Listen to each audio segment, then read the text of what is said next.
handicappers, they're all in the know. Pick some winners and then we say, let's go. So come on, it's time to watch the show. We're talking hardball, Ken Griffey's grotesquely swollen jaw. We're talking hardball, over under on the hot dogs. Talking hardball, bring your giant bag of peanuts. Talking hardball.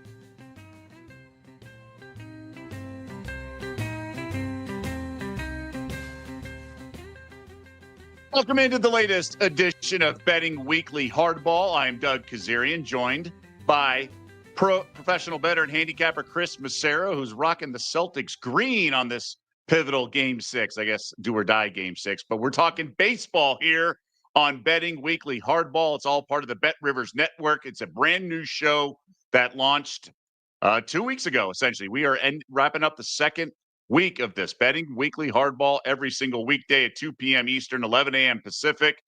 Chris, I know your heart's with the Celtics today, but your mind also thinking along the lines of baseball. Yeah, we got a day game coming up in about 20 minutes. We got rivalry week. It's all those original, back in the day when we didn't have the interleague play, these were the games everyone looked forward to. And I remember like 20-something years ago, it was exciting when never got to play the National League from the American League and vice versa. So it's a pretty cool weekend, and we need it because it's a light slate of NBA. Celtics tonight, no game tomorrow, OKC Sunday. So it's going to be exciting to have a couple rivalry games with some marquee matchups. Baseball setting the bar, right? A couple of years ago, they had the Ghost Runner, really shaking up things, trying to get games more end sooner, get more interest, the shift band. And now, for the first time ever in Major League Baseball history, we have a rivalry weekend. Chris did mention some of the old school baseball rivalries, but it's mostly geography based. You have the Subway Series, the Beltway Series, the Freeway Series out in Southern California, the Silver Boot Series, which started yesterday. Rangers get a memorable 1-0 win with Jacob deGrom on the bump. And I guess, Chris, this got me thinking, and it's a segment I always do in college football, about favorite rivalries, nicknames. I'm partial to the ones that ruffle feathers, like Civil War and Holy War with BYU and Utah. It kind of reminds me of Major League, the classic movie where Ed Harris says to Joe Boo, "Are you saying Jesus Christ can't hit a curveball?" Just getting the religion component into things does make me chuckle, but the Holy War is always a good one for BYU and Utah. What about you? Oh, I thought you meant the Holy War between Boston College and Notre Dame, the real Holy War. That's true. That's true. Yeah, You know? they're aligned. Yeah, just like in Utah. My favorites, I have three particular that I like the best. The Backyard Brawl is one of my favorites. West Virginia, Pittsburgh. The Red River Shootout, which they've tried to tone down now to call the rivalry. The shootout was too offensive to some people. But my favorite is definitely Bedlam. Just one word, Bedlam. And it used to be, that Thanksgiving weekend, Oklahoma State and Oklahoma. It just, the excitement would build. It'd be like a late afternoon kick, or sometimes they have it early. But I mean, one word, Bedlam. That's going to be my favorite. For other reasons, I always used to like kind of the stupid name, like the Boot, or some of those Big Ten ones where it's like Minnesota and Purdue would have to fight for a boot or something like that. They just didn't make it. But the history was always rich. Good old fashioned hate between Georgia Tech's pretty good too. I liked Red River Rivalry because I was one of the few broadcasters who could say it about 10 times in a broadcast and not stumble over it. So I liked it was a minor flex, and I do say minor. All right, we turned the page You mentioned the day baseball on the north side of Chicago. Cubs and White Sox. Cubbies have come back to earth a little bit, and we definitely want to get you guys involved in the conversation, whether it's your favorite rivalry weekend nickname or rivalry name, or just something going on in baseball. Definitely chime in. We want to get your input here. We've had one of our, I think it was Corey, a lot in the chat this week, fading the Cubs. So here they are, minus 245 favorites. They obviously have been hitting the cover of the ball if you look at the whole season, but the offense has cooled off a little bit. Shane Smith on the bump for the Southsiders, who's basically their ace and has pitched well. He's just got any run support. It's been a while since he got a victory while he pitched. But any initial read for you, Chris, on this?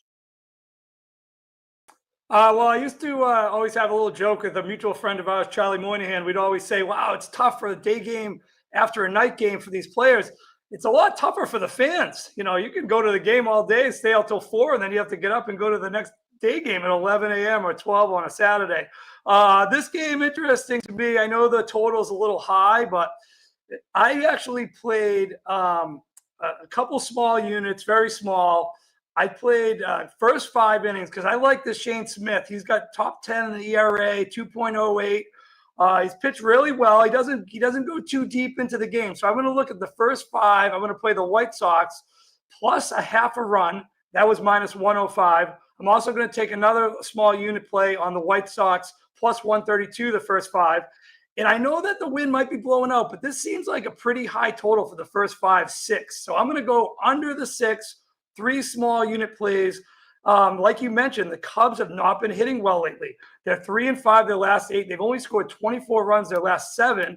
They were gangbusters early. They're top 2 in runs scored, but that was from the previous few weeks. This last week or so, they've really slowed down hitting the ball. They struggled against Miami, only 1 run the last game. So I'm going to take a look at the White Sox here. First 5, really like the way this Shane Smith's been dealing. The pitcher for the Cubs, Cade Horton, he's only pitched 1 game. 4 innings, 3 runs. So not sure what to make of him. We'll see what happens. I think the White Sox have actually turned it around a little bit, 4-2 the last 6. So just going to lean White Sox early in the first 5. Yeah, I'm right there with you. And you're right about the turnaround for fans. I've been to the biggest bar in Chicago, also known as Wrigley Field, and it is quite the turnaround. You got high tops around there, and I don't even know if that's still going on. But more importantly, from a handicapping standpoint, yes, the wind is blowing out. But sometimes that doesn't mean much if you have the right pitchers on the bump. We launched a pseudo segment because I was peppering Albert the other day with a lot of I guess it was yesterday, some props and some things like that. Can I interest you? Can I interest you, Chris, in a same game parlay? White Sox money line on the game. Probably should do first 5, but money line for the game. And then Smith over 4.5 strikeouts. You mentioned he doesn't always go deep in the games. He's had at least 5 in each of the past 2 games. And it's a great way to boost if you correlate the win with the pitcher pitching well with strikeouts.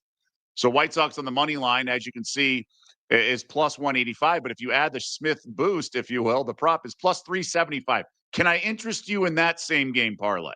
I'd say maybe if I knew he was definitely going to go 5 or more than 5 innings, because in the previous 8 starts, he's only gone over 4.5, 4 out of the 8 times. So it's pretty much a 50-50 endeavor. So I would probably stay away from that just because he hasn't really gone deep into the games. He's been really solid the first 5. He's only given up 3 runs a couple times. He's got a couple, completely scoreless 5 innings instances. So I'm just not sure he's stretching out long enough to get that over 5 strikeout, over 4.5 strikeouts. So I would tend to steer away from that. I'm just going to stick with my regular bets on the game. I'm not going to go with the strikeout prop. Yeah, to your point, though, the pitch count has gotten a little higher the last 2 outings, 91 and 87 after being about 83 or fewer. Now, that could be just the way the pitches unfold, the math unfolds. But something to keep in mind, first pitch coming up in 10 minutes. And I guess we'll check back in with the first inning later in the show. Maybe a nerfy or a yerfy if anybody gets the quick trigger that could be decided. Another rivalry game, this one called the Border Battle. Twins at the Brewers. Obviously, the states of Minnesota and Wisconsin have a border separating them. But the real story here is the Minnesota Twins, hottest team in baseball, 11 straight wins, including a sweep of a doubleheader. Really remarkable what the Twinkies have done. They don't exactly have home run pitching here and excellent pitching, but they're getting it done. A little smoke and mirrors, a little with the offense. It's been an impressive run. And today they have Joe Ryan on the bump, and he's been lights out. How about 2 total earned runs allowed over his last 3 starts, which is a stretch of 19 innings? Truly impressive. I have nothing on this game. For me, I always say when the team's running hot like this, it's that team or pass. I would say Twins or pass here, but I am passing. Do you let a 11-game win streak come into the equation at all in a situation like that, or are you strictly a vacuum here?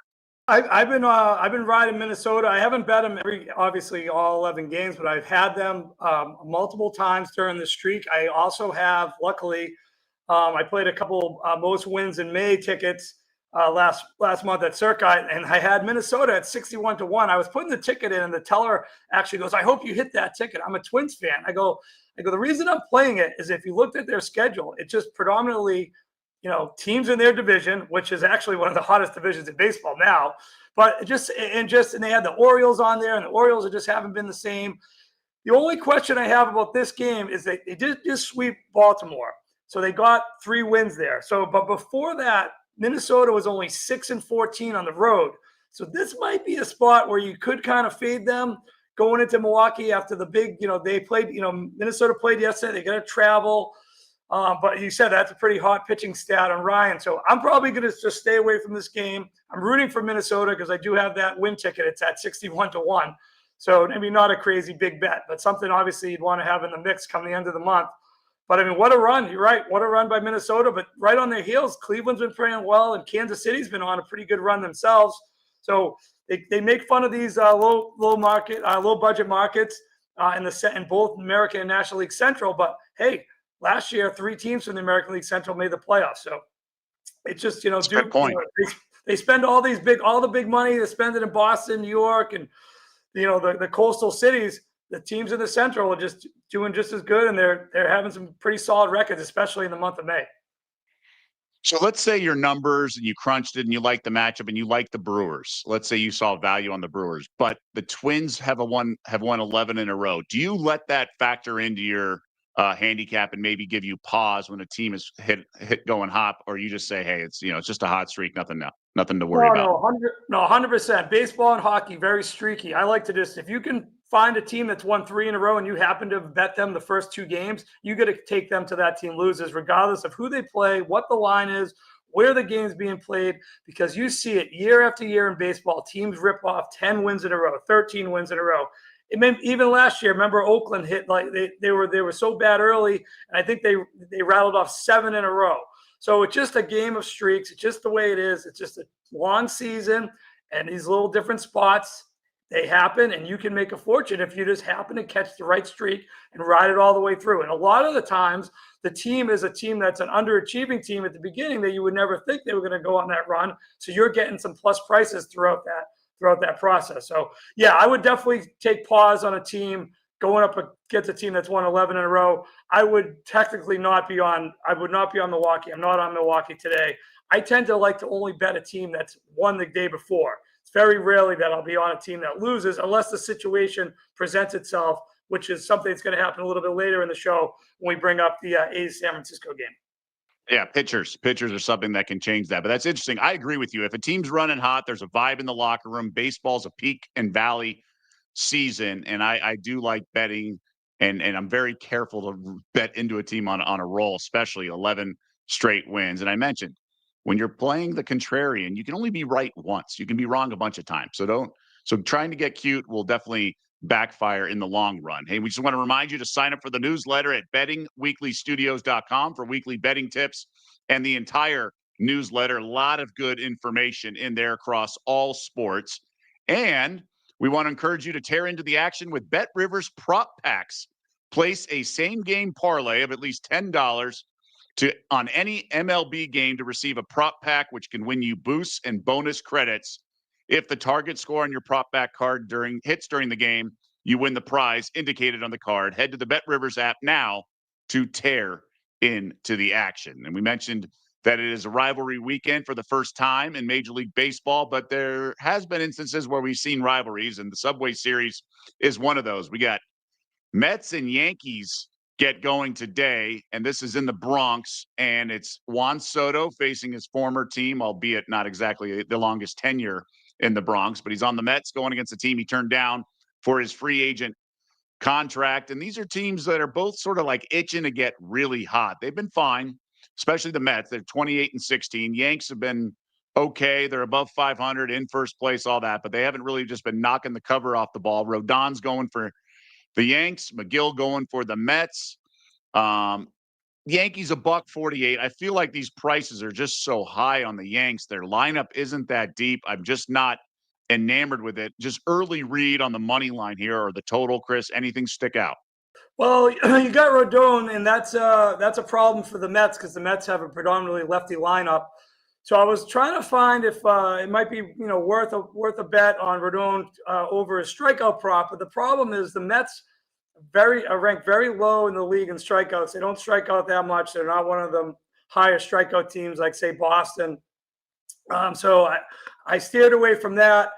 Again, I don't like to lay it with the Yankees either because their lineup does have a lot of holes. Obviously, Judge has just been, he's been Ted Williams plus Lou Gehrig plus Barry Bonds. The guy's been just absolutely incredible. And we were discussing off air why anyone even pitches to this guy.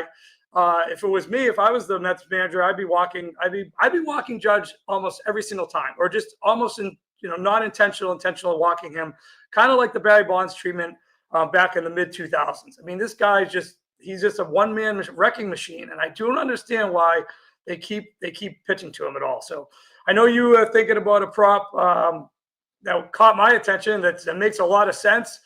And it's probably almost like I wouldn't say a free square, but I mean, you would think based on some of the stats that happened last year when these two teams met, it'd be a pretty good bet. So I'll let you talk about that. Yeah, it's Aaron Judge. You can find some out there over a half a walk. It's minus 160. It gets juicy, but it was fascinating last year because I echoed your sentiment, and this was later in the summer too. Why are these teams pitching to Judge? Now, he had Soto. This was game 100 last year, right? So this was, this is currently we're at game 45. So, twice as deep into the season. But he had Soto in front of him last year, but very different this year. This year, depending on the lineup and who they're facing lefty or righty, he's got Grisham, Ben Rice, or Cody Bellinger, to name a few guys in front of him, and then even behind him with the catcher, the young catcher. So I would bet over, if you can find it, over a half walk, because the Mets manager last year, they swept a 2-game series, and in the second game, when Soto was 0-for, they walked him 4 times in the game 2 of the Subway Series last year. Game 1, Soto was on a bunch, and they pitched around him, and they won both games. And that's when, which was so, like the betting nerd in me just found it so fascinating because his prop on those days with walks was over under about minus 110. Sometimes it was 120. After that, it went to like $2. And so it just completely changed the market. I found it very interesting. So I think we're going to get ahead of it. And I would bet, I do think it's a little bit of a fair free square. I think minus 160 is pretty cheap. In fact, I wonder if the Yanks are going to return the favor to Soto. And that's about minus 140. So I think both guys are going to get at least one walk. I do think the Yanks and Aaron Boone were annoyed last year with it was straight intentional. So there was, I think, one unintentional walk, but I think there were 3 intentional walks. And that, proved to be obviously huge because the Mets won 3-2 in that game. No, it's great. Maybe even do a little same game parlay there. You get some plus money on 2 of the best hitters on the better teams in the league. And why not walk these guys, especially with the short porch in Yankee Stadium for Soto, where he, totally peppered that last year. I could see him getting multiple walks. I would be walking Judge all the time. I don't know why they let him hit. There's no one in this lineup. My brother's a big Yankee fan. He says it all the time. He goes, I can't believe they still pitch to the guy. And it's absolutely not. I mean, it's good for his team, but I'm surprised they don't at least try to pitch around him. I mean, for him to be able to have these type of stats this far into the season without a real second fiddle player like they had last year, it's just surprising to me. So I like that. I like that maybe in the little combo, same game parlay, get some plus money if you can find it. We'll see if Carlos Mendoza does it again. One thing to note, and I said the Yankees are like doing fine. Yes, they're 25 and 18, 4 games up of Boston. But from a betting perspective, the money line, they're actually down 1 unit. if you bet $100 on their money line every game. So there is a little bit of a tax, minus $1.48 today. I do think they have a slight pitching edge. Mets have the batting edge with the lineup, so I would stay away. For me, it's Mets or pass, and I wouldn't touch the total. Yeah, I agree with you. I like those walk props, and I was, like I said, I was trying to find something for Rendon just based on the way the Mets lineup sets up, but just not a team that strikes out a lot, so I'm going to pass on that as well. Okay, let's go to Astros Rangers, the Silver Boot series that I mentioned yesterday. This one on pseudo national television, Apple TV. 1-0 game yesterday. DeGrom, a little different than vintage DeGrom, but the stat line certainly was vintage. And I think this is crazy what's going on. So this is Nathan Eovaldi pitching for the Rangers. Lance McCullers going for Houston. Now, remember, he missed all of the last 2 seasons with arm injuries. First time pitching since 2022. He's had 2 outings. And first outing was fine. And then the next outing, he lasted a third of an inning, just 1 out, gave up 7 earned. And then his family, where he got death threats for him and his kids, police have investigating, just a wild story. And honestly, this stuff, I mean, we forget with fantasy and betting and all this other stuff, the commodization of athletes and sports, we forget there's humans involved. I honestly think this can't be a good thing for handicapping his performance today. So understandably, the Rangers are sizable favorites here at Bet Rivers, minus 182. I mean, for me, it's Rangers or pass. I want no part of McCullers, and both lineups looking to bounce back. So I have a few things to ask you in terms of your thought process here. When you have a situation like this with McCullers and maybe distractions away from the field and the fact that he got rocked, does this impact how you view his outing today, knowing that he's dealing with the death threats and police investigating a situation? Oh, obviously, if police are involved and if your family's involved, you're still a human being, even though you make millions of dollars being a Major League Baseball pitcher. Of course, it impacts you. And yeah, you have to definitely factor into your handicap. But how about the fact that they're going up against the Ranger team that's won 6 in a row? You got Nathan Eovaldi, who's lights out, 1.80 ERA so far, 4-2, a little unlucky on the win-loss record, but this guy's been absolute nails. Miss him as a Red Sox. He was, fabulous for a couple different stints with Boston. And I mean, just going up against a team 6 in a row. And another factor is look at the Astros record on the road, 7-12. I mean, that's just bottom of the barrel. Not as bottom as the Rockies record on the road, which is 2-20, but pretty bad record on the road for the Astros. So what I'm doing with this game, I don't mind if you play this game straight up and just you want to lay the 182, 183, but I'm going to link it up with the San Francisco Giants, who are playing later tonight against Oakland. Well, not Oakland, Sacramento, whatever you want to call them, the A's, who got bludgeoned last night in LA, absolutely destroyed. Now have to fly up to San Francisco and take on the Giants. And the main reason I like this game is Logan Webb is pitching for the Giants, and he has been just an absolute stalwart at home. 31-17 with a 2.4 ERA in his career at Oracle Park. And he's just been lights out at home. It's just one of those crazy stats. He's a totally different pitcher on the road. So I like the fact that the A's had to travel. The A's got roughed up last night. They got a rest advantage with San Francisco. And if you combine the San Fran Giants with the Texas Rangers in a 2-team parlay, moneyline parlay, you're getting plus 131. I really think that's a solid, safe bet. Both teams playing well at their respective home parks. And I don't like this McCullers situation at all. Like you mentioned, he got totally destroyed, and now he's off a long time. He got really roughed up, and he has the problem with his family, and he's going against the second hottest team in baseball, who's won 6 in a row with one of the hottest pitchers in the American League, Nathan Eovaldi. So I like the combination of those couple things with the way Webb is pitching in San Francisco at home. You put those together, you get a nice plus 131 price on a moneyline parlay. Plus 133, the current price for Bet Rivers. Question back for you. When 2 lineups are coming off a game where they had to face a Jacob deGrom and Hunter Brown, and hits were at a premium, 1-0, are they more, less, or doesn't matter, likely to smack around a bad pitcher like McCullers or something like that, having just faced a guy like Hunter Brown? Is this Rangers lineup more or less? Does that factor in just having really been kind of in knots as a batter the previous day, and you get to see a guy not as talented? I don't think. Yeah, I don't. I'm not saying like all of a sudden they're going to be ripping the cover off the ball because they're facing a bad guy. Sometimes it does put the lineup in a funk. You never know. That could be a factor. But I'm going more with the factor that home and road splits for the Rangers versus Houston. Astronomical. Valdi solid. Hasn't had a bad outing all year. And in the fact that McCullers is just in poor form, coming off a terrible outing, and like you said, death threats to his family. So I think that's just a perfect combination there, and the same thing with perfect combination for San Fran. Even though they lost, and I don't like betting a team off a loss, but the way it's factoring in with A's having to travel, Webb is solid at home, Giants are solid at home. Giants have been playing well this year. I just like those two. I think it's a really safe 2-game parlay to get you plus money. And if you wanted to add in some, you want to add a little boost, you put in Arizona against the Rockies. Like I mentioned before, Rockies 2-20 on the road. Absolutely, disastrous season. Diamondbacks been a really solid team all year. So, that's just a couple things you can pop in a free square there, and hope you get that boost. We'll get to that game momentarily. Update: they are underway at Wrigley Field on the north side of Chicago. Cubs and White Sox. It looked like it was going to be a pretty harmless inning for Horton, but catcher's interference or second baseman's interference. So the White Sox actually have a runner in scoring position on second base. We'll see what comes of that mess. I want to go to the state of Ohio. Guardians at the Reds.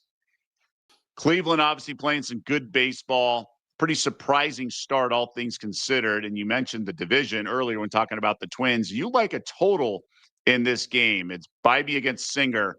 What's your read here? I'm leaning over. We got an early start. It starts at like 6:30 local time. You get a nice 77-degree night. In the pitching matchup, we got Bybee versus Singer. Now Singer 4-2 record, but he's given up a 4.97 ERA. But he's getting on the flip side that the reason he has a good record is he's getting 6.8 runs per game of run support. So I like that factor. I like the fact that playing in the little bandbox in Cincinnati. And Bybee, although he's pitched okay, he's given up 9 home runs so far this season. So I think it's just a great combination of the run support that Singer's been getting. He hasn't been pitching well. You're in a smaller ballpark on a warm night. And I just think it's a great combo where we can get an over 9, just a 9 flat minus 110. I'm interested in this play. I played it for just one unit, over 9 in Cincinnati tonight, Cincinnati, Cleveland. Okay, and then so when there's a pitcher who gets run support, at least relatively small sample size like we have so far this season, do you look at that as something that's sustainable? Is it correlated like his personal catchers in the lineup that makes them better? Like, how do you assess a pitcher getting run support? Because they seem pretty mutually exclusive. Oh, yeah, it's completely an anomaly, but it's just sometimes it's just one of the things in baseball. It seems to happen all the time. You see it where you have the ace of the staff, for some reason, often gets no run support. It's not that maybe it's a mental thing where they just let down, like, oh, we'll just take it back in the day. Roger Clemens, for example. Oh, Clemens is pitching tonight. We don't have to worry about anything. He's going to pitch a shutout or give up 1 run. Well, maybe they know Singer's really not that good, and we got to really hit for him or something. It's just one of those anomalies of baseball. You don't think too much about it. The stats are the stats, and you go with the stats. And, I mean, you don't have a 4-2 record with a 5 ERA too often. Something's going on, and they're hitting for him. So I'm going to continue that trend tonight. And I think in a like I said, sometimes it's just like a perfect combination of things where you're at a smaller ballpark and warmer weather versus two teams that are hitting the ball pretty well. Cincinnati put up 7 runs yesterday. Let's go with this over again, over 9 minus 110. So you're saying when the ace starts, it's like the class project in high school. They can just put their feet back and know that the smart kid's going to do all the work and everyone can get credit. Yeah. So they don't have to work as hard and put forth the effort. Okay. Yeah. That I can identify with for sure. Yeah. Let's keep it going with the rivalries. We're going to get to the Rockies and D-backs in a second, because obviously the Rockies are, free money in a lot of ways so much of this year. Angels Dodgers freeway series. Ohtani facing the Halos. Dodgers put up 19 runs yesterday. He had the position player pitching. When a team goes 19 runs, do you factor that in? Because they haven't been, I mean, they've put up some big runs back-to-back games, but they lost 3 games ago to the Athletics. So how much weight do you put on that, if at anything, when a team's coming off a 19-run performance against a staff maybe not as great as Oakland/Sacramento? Well, for Dodger fans out there, one of the things you're probably really happy about is that Max Muncy has started to heat up a little bit. He's got 2 home runs the last 2 nights. I didn't watch the end of that game. I was on the over, but I was on the A's first 5, so that kind of went by the wayside early. I didn't have to pay attention, but I kept hearing the score was going up and up and up. I don't know if that affects too much on the next night's game, but it definitely helps the lineup to get a little bit more motivated, a little more confident. Some of the guys that weren't hitting that great earlier this season, I was playing predominantly Dodgers -1.5. And I just had to stop doing it because their bullpen and their pitching, and there's so many injuries on the staff. It wasn't making much sense anymore. But one of the great trends, if you look so far this season, is the Dodgers at home. I mean, it's just been absolutely incredible. Team never gives up at home. It doesn't matter if they're down 5 in the 6th inning, or it just doesn't matter. They just one of those teams at home. They just get behind that crowd, kind of like the Padres crowd.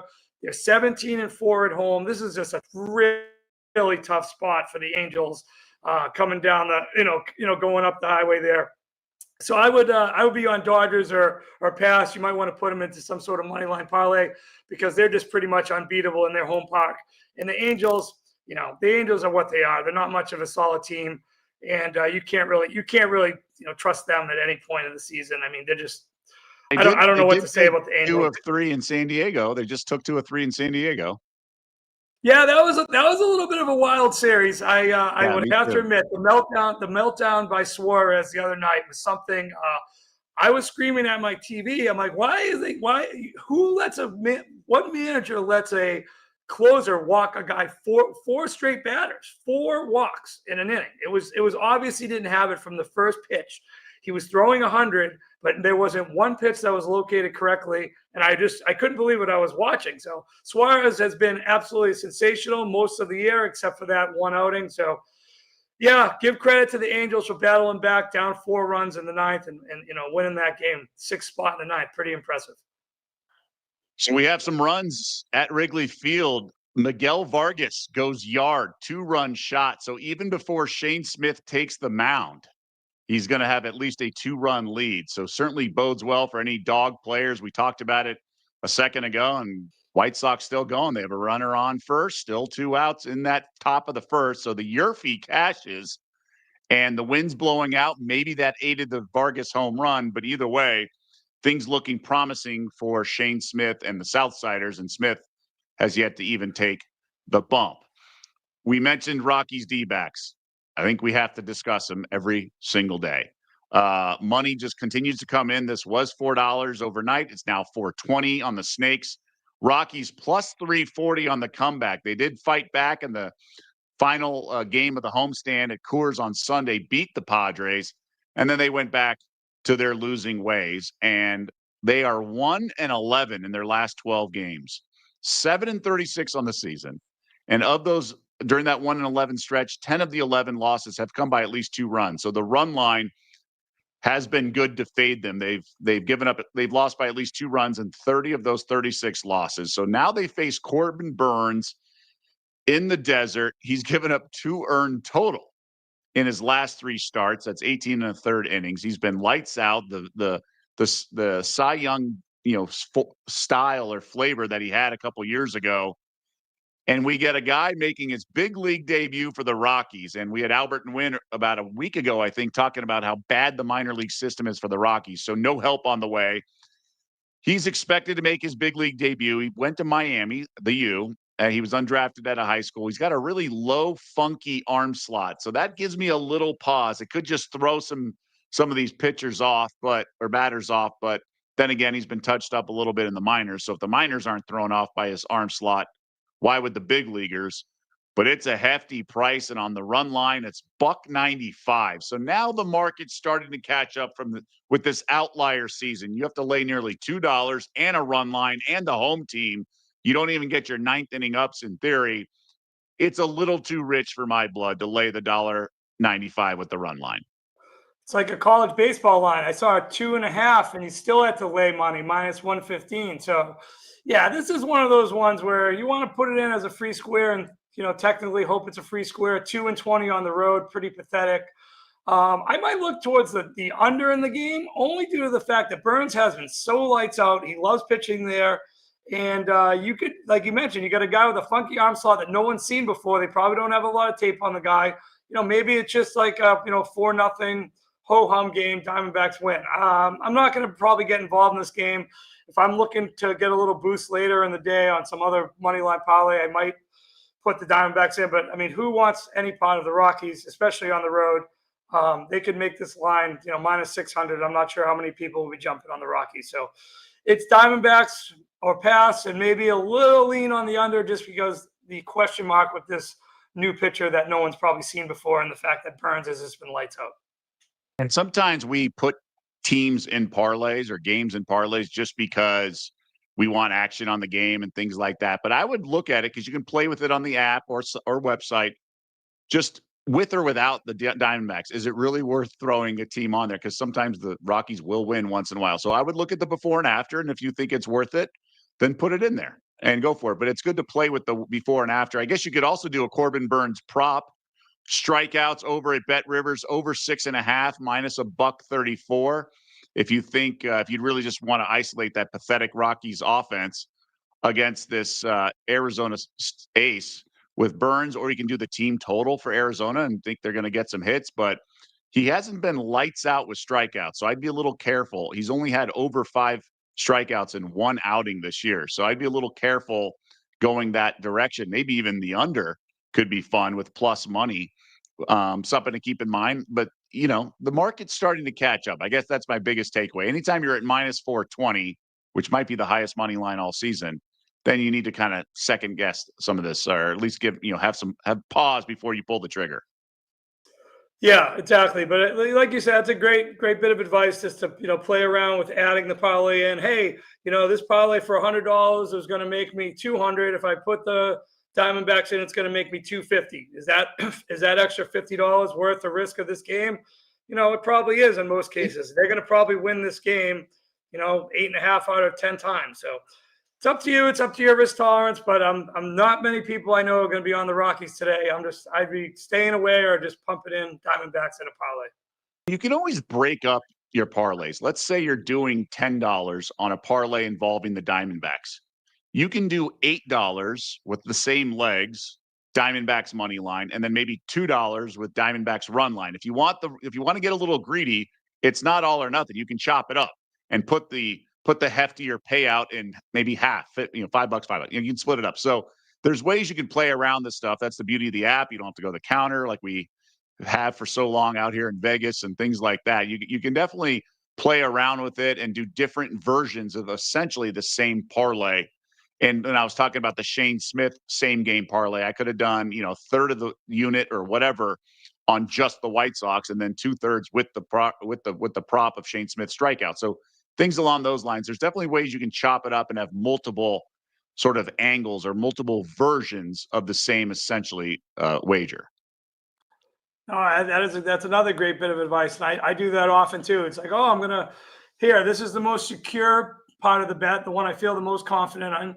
Like today, I was going to add a third team into that parlay with San Francisco and Texas, but the third team was going to be Philadelphia, who I do like today. I think Ranger Suarez, after he got the rust out his first start, had a great start last time out, 7 innings, only 3 hits, no runs. And he's going up against Pittsburgh, who has an awful, awful road record. So there you go. You got Pittsburgh coming into Philadelphia. Pittsburgh 6-16 on the road. Philadelphia always a strong team at home. But Haney's pitching, and he's got a decent ERA, even though he has a kind of 2-3 record. So I'm just not so sure because I checked out on Suarez's home stats. He hasn't been that dominant at home, and to lay the big number that I saw it was up to 220, 230 on the money line for the Philadelphia Phillies. I said, you know what? I feel more secure with just taking Texas and just taking San Francisco as 2 of my better bets. You start putting a third team in, you don't feel as confident. Next thing you know, your parlay's out the window. So you can add, you can maneuver, you can say to yourself, hey, is this adding this team? Is it worth the extra money I'm going to make from the parlay? Or do you stick with what you're more comfortable with? So today I'm more comfortable with Texas and San Francisco. Shane Smith, a 1-2-3 inning, but no strikeouts. No strikeouts. He got an 0-2 count, but got a fly out from so yes, after one inning, White Sox, big dogs, $1.95, $1.85 range, up 2-0, headed to the second inning. So before we wrap things up, Chris, you've mentioned the road home records for teams and things like that. Now I know the home team has a legitimate advantage late innings. That is a home field advantage when you get to decide your ups, play for one run, things like that, especially in extras. Sounds like you weight the home run like trends or win-loss records or whatnot. It sounds like it's a significant kind of part of your handicap. Why is that? Why I like the home road splits? I mean, it's just where For the people are records coming. and Oh, yeah. I mean, because in all these matchups, there's other moving parts, right? There's the pitchers, so it's not just a team stinks on the road, or whatever. There's other factors in each of those outcomes. I'm curious, why you like it so much. What's the rationale with that? I think there's just a comfortability factor. I mean, look at the Padres, look at the Dodgers, look at the Dodgers road record, 500. Look at the, same with the Padres road record, 500. So if you're able to find those spots where, say, the Dodgers are going up against a better pitcher that night on the road, there's a good chance they're probably going to lose that game, because you figure the games where they win on the road, they have the pitching advantage or the rest advantage or the better matchup that night. So I look for an angle where, hey, the Padres are on the road or the Dodgers are on the road against a good team that might have a better matchup. There's a good chance they're going to lose just based on the percentage. But when they're home, I mean, all bets are off. They're just such a dominant squad. Some teams are just dominant at home. It's just the way it is. I mean, kind of like the Lakers in basketball. They're just so much better at home than they are on the road, and it's not even really close. So yeah, you gotta feel like a comfortability factor where teams, they're comfortable, their crowd's into it. They feel like they get that extra boost when they're down late in the game, or the other pitcher is intimidated by the crowd. Happens at Fenway, happens at Yankee Stadium late in the game. They bring the closer in, they walk one guy, or there's three balls on the first hitter and the crowd's going nuts, and next thing you know, the leadoff guy's on. Those are huge factors, especially when there's some of these teams don't get anyone, their crowds are empty. There's, half the place is full. So that's definitely a huge factor in my handicap, looking at home road splits. The pitcher, obviously important, but you got to look at what combination, home road splits versus what pitcher. There's a lot that goes into it. It's just not fly by the seat of my pants. No, I agree. And I think you raise good points with the comfort level. Teams and players and athletes are creatures of habit. They like being in their home sort of situation. And you mentioned the crowd, and baseball's different than football and basketball. The dimensions of the playing field are different, kind of like golf, right? It's a different course, things like that. They know how to play the outfield walls. And just there's a familiarity with the pitcher just on the mound and the color scheme when he's throwing pitches as well versus on the road and whatnot. So these are all part of it. So it's interesting. I was curious to get sort of just to extract sort of the angle. Just a reminder to sign up for the newsletter at bettingweeklystudios.com for weekly betting tips and the entire newsletter. Tons of good content on there. And we have another show that we launched the same day we launched this show. It's Betting Weekly Fast Break, top of the hour, 3 p.m. Eastern, noon Pacific. We'll have Wes Reynolds on the show. We're going to break down some of the NBA playoff games remaining this weekend. Also talk about the WNBA season opening night tonight. So we'll break that down and some futures. Chris, you've been on that show a few times. You're also wearing your Celtics garb. In terms of the baseball, we've talked about a lot of plays. I'm on Judge over half a walk. Anything else that you have official plays that you like? I know you mentioned a parlay. Anything that really stands out that you'd like to, document here? Well, hopefully we get this Cubs first 5 home. Like I said, I'm over Cleveland, Cincinnati, 9 runs, -110. The parlay was San Francisco and Texas. Moneyline parlay plays +133. I also want to give out a little pizza money home run parlay. You have a pitcher going tonight for Toronto, Francis, who's been absolutely dreadful. He's given up 12 home runs in 8 starts. 9 of the home runs are to lefties. Well, who's rolling into town tonight? One of the hottest teams in baseball, the Detroit Tigers, who have 3 lefty power hitters. Kerry Carpenter, Anthony Santander, and Riley Green. So any combination of those two will pay you 14-1. If you want to get crazy, you put all three together, you get plus 5,500. That's 55-1 on a 3-team, pizza money parlay. I figure at least one of these guys is going to go deep. I wouldn't doubt if two of them. Hey, and maybe you get all three. This guy's just been a real gas can of a pitcher. I'm surprised he's still in the lineup. I'm surprised they're pitching him against this Tigers lineup, who has such a predominantly left-handed power hitting bats in there. So this could get ugly for Toronto tonight. I would be on Detroit. I'm just a little worried with they've been so hot. They're going to go on the road. Toronto's been, okay this year, but this pitcher for Toronto in rough shape, Mr. Francis. I love it. The gas can that is Francis. All right, man. Great stuff as always. We appreciate the insight. Thanks to everyone behind the scenes that make us look good and make sure this production gets going. So for everyone behind the scenes in the control room, for Chris Macero, I'm Doug Kezirian. We'll see you back here Monday, 2 p.m. Eastern for the next edition of Betting Weekly Hardball.